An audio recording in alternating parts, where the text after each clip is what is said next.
Et yo tout le monde, c'est Frastrapa. Aujourd'hui, on se retrouve pour le quotidien Eurocopa du 1er juillet. Très content de vous retrouver comme d'habitude. Là, ça fait encore un petit bout de temps. Comme d'habitude, on va commencer avec les matchs du jour. Donc aujourd'hui, il y en a eu deux. Tout d'abord, ce France-Belgique. Donc ouais, c'était les huitièmes de finale. Donc ce France-Belgique, je pense que vous l'avez vu, mais quand même, il s'est terminé sur le score de 1-0 sur un CSC techniquement de Vertonghen. Mais on va revenir un tout petit peu plus tard. Courte victoire qui permet à la France de se qualifier pour la suite de la compétition. Et donc cet unique but a été obtenu en toute fin de rencontre sur une frappe un peu hasardeuse de Kolo Muani qui a été déviée par Vertonghen et qui finit dans les cages, donc ce qui permet à la France de s'imposer difficilement. Je pense ceux qui ont vu le match vous savez, mais la Belgique est quant à elle éliminée. Ensuite, l'autre match, c'était Portugal-Slovénie et c'était tout aussi compliqué pour les Portugais. Voilà, un 0-0 jusqu'au bout des prolongations. Donc finalement, c'est un match qui s'est décidé sur la séance de penalty. Durant le temps réglementaire, il a eu des occasions de part et d'autre, comme d'habitude, mais personne n'aura su trouver la faille jusqu'à ce 102e minute où un joueur slovène commet une faute dans la surface de réparation, ce qui va donc causer un penalty. Penalty qui sera tiré par Ronaldo puis arrêté par l'immense Jan Oblak. D'habitude je suis pas trop émotionnel, mais franchement là mon Jan Oblak, il a régalé tout le monde je pense. Donc penalty manqué, donc c'est vraiment un score de 0-0 qui va donc se terminer au tir au but. Tir au but qui là ont été pour le coup très favorables au Portugal grâce notamment à un très grand Diogo Costa. Mais malheureusement pour la Slovénie, le miracle ne tiendra plus. Donc tout d'abord on a Ilicic qui manque son péno. Derrière Ronaldo cette fois-ci le transforme. Puis t'as Balkovec qui manque une deuxième fois. Bruno Fernandes, lui, il le marque aussi. Donc là, c'était quasiment terminé. Puis Verbic, à la fin, le troisième tireur slovène, le manque également. Et pour finir, c'est Bernardo Silva qui transforme son penalty pour propulser le Portugal en quart de finale. Mais ouais, c'est assez malheureux pour la Slovénie. Je pense qu'ils ont vraiment tenu jusqu'au bout. Notamment, encore une fois, je le répète, mais grâce à un immense Jan Oblak, vraiment... qu'est-ce que je l'aime franchement. Donc maintenant, au lieu de faire le point sur les groupes, donc on va faire le point sur le tableau, vu que les phases de groupe sont terminées. On a cette partie là du tableau qui est certainement la plus relevée. Enfin franchement c'est incroyable. Honnêtement c'est des rencontres qui sont absolument folles, voilà, qui sont dignes d'une finale. Genre franchement, Espagne-Allemagne, tu vois ça en finale, c'est rien de déconnant. Portugal-France, tu vois ça en finale, c'est rien de déconnant. Donc ouais, ça va être très très cruel, ça va être très très intense et c'est pour ça qu'on aime le foot, c'est pour ça qu'on aime l'Euro. Puis en plus, du coup c'est ça, en demi-finale, c'est donc les vainqueurs de ces deux quarts de finale qui vont s'affronter, donc encore une difficulté supplémentaire. Maintenant pour ce qui est des matchs de demain, donc ça sera les derniers huitièmes de finale, à commencer par ce Roumanie-Pays-Bas à Munich à 18 h en France sur beIN Sport et à midi au Québec sur TVA Sport. Puis ça sera suivi du match de 21 h Autriche-Turquie à Leipzig. En France, ça sera le match diffusé en clair sur TF1 et au Québec c'est TVA Sport comme d'habitude. Pour l'autre partie du tableau, par contre, c'est donc beaucoup moins relevé en toute logique. Donc c'est le vainqueur de Roumanie-Pays-Bas qui affrontera le vainqueur d'Autriche-Turquie en quart de finale. Pour ceux qui s'apparentent comme étant le quart de finale potentiellement le moins fort. Mais bon, ça peut quand même être un match très intéressant. Et puis donc le vainqueur de ce quart de finale affrontera l'Angleterre ou la Suisse en demi. Maintenant pour ce qui est du zapping, donc c'est des images de Ronaldo après son penalty manqué face à Jan Oblak qui a complètement craqué mentalement. Voilà, on sait pas trop pourquoi. Il s'est mis à pleurer sur le terrain. Encore une fois, je pense que ça prouve que le seul et unique GOAT dans ce monde, c'est le grand Jan Oblak.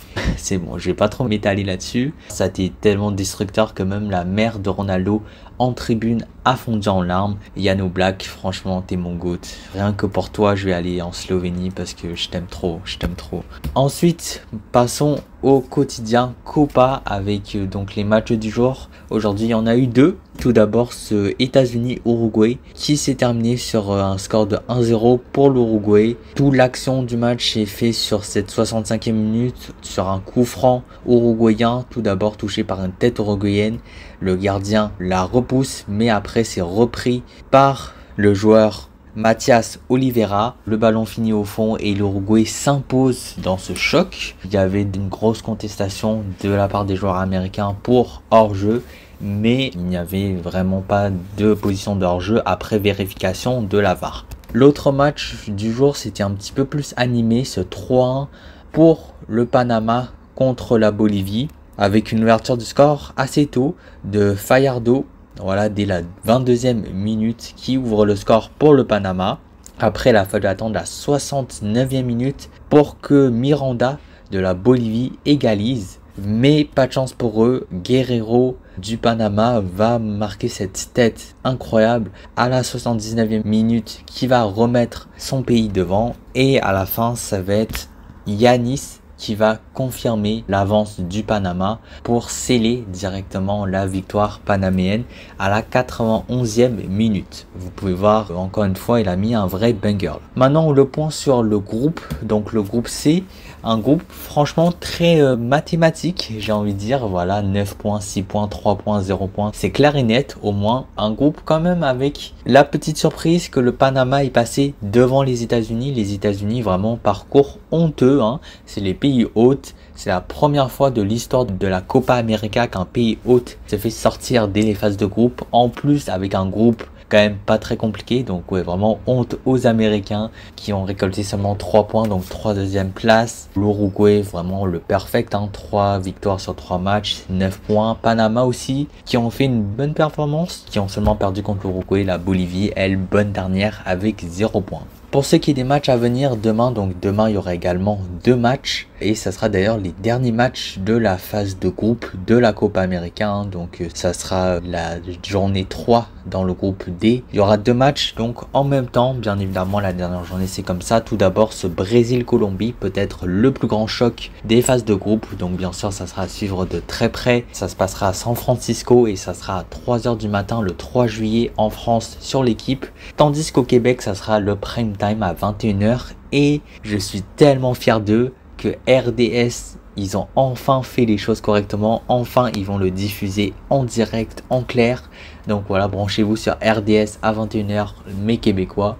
L'autre match, c'est Costa Rica-Paraguay à Austin, au Texas, donc toujours à la même heure. Mais bon, par contre là, il n'y a plus de magie, ça sera sur TSN+, voilà, parce que bon, déjà ils diffusent Brésil-Colombie, franchement je suis déjà fier d'eux. Voilà, je suis déjà fier d'eux, on va pas trop leur demander quand même.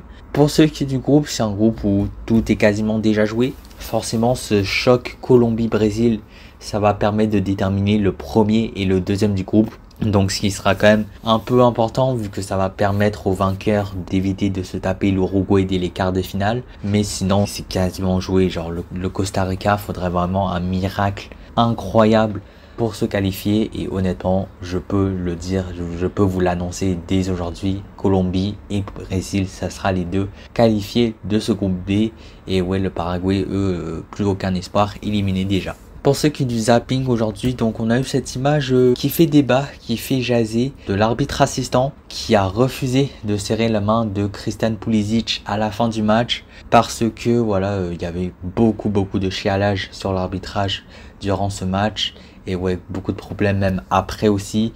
Donc l'arbitre a fait ce geste là, est-ce qu'il aurait dû, est-ce qu'il aurait pas dû, c'est à vous d'en juger, mais voilà, c'est quand même une image assez forte je trouve.